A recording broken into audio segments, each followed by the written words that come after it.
The Last Disciples' Ordeal at the Time of the Antichrist. BD number 7068. And once again, like in the past, my own will be persecuted for the sake of my name.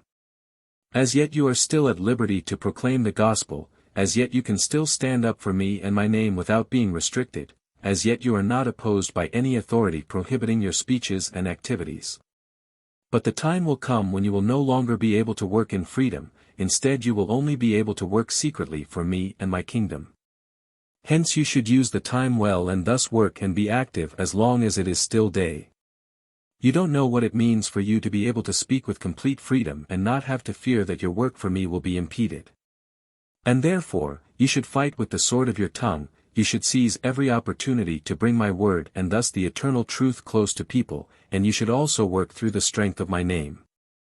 You should mention Jesus Christ's act of salvation and proclaim him everywhere, for wherever people exist without faith in the divine Redeemer there is barren land.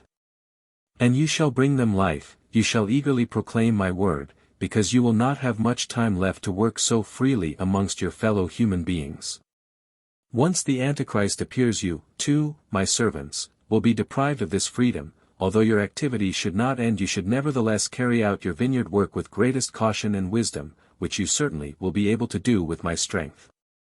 That which seems questionable to you today will become reality at the time when he comes to power.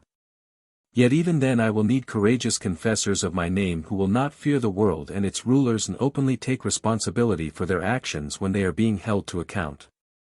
What once happened to my disciples will also happen to you, whom I have chosen as my last disciples in order to spread my gospel, but I also assure you of my protection, and again I say to you, take no thought beforehand what you shall speak, for I shall put the words into your mouth.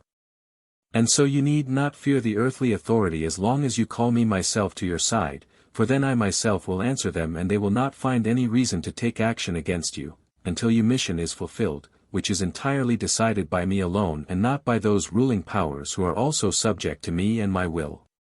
Consequently, you will also understand that the work that has been carried out for me in advance will contribute toward strengthening the faith of people who are still weak, and that therefore not enough groundwork can be done by you, so that people will then stand up to the pressures of the Antichrist, who indeed wants to prevent them from their spiritual striving but will never achieve it with those who have already found living faith in me. For they will form a wall against which he will fight in vain, which he will be unable to sway. But he will have an easy game with those who merely possess conventional faith, which they will renounce without a fight in view of my adversaries' brutal measures. For these people are weak and also without light.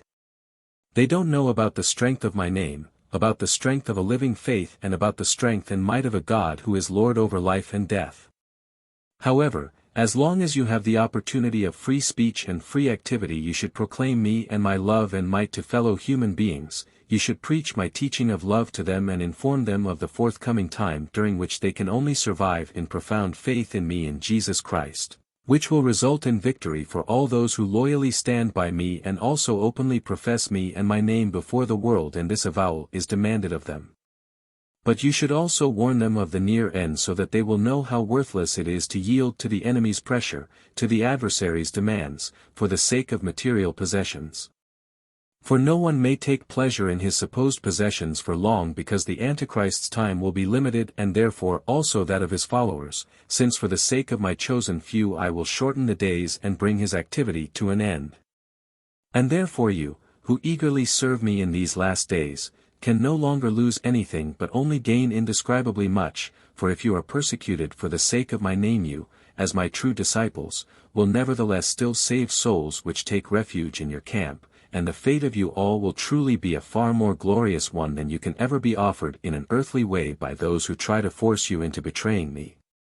For I myself am with everyone who fights for me, and I will truly lead you to victory. Amen.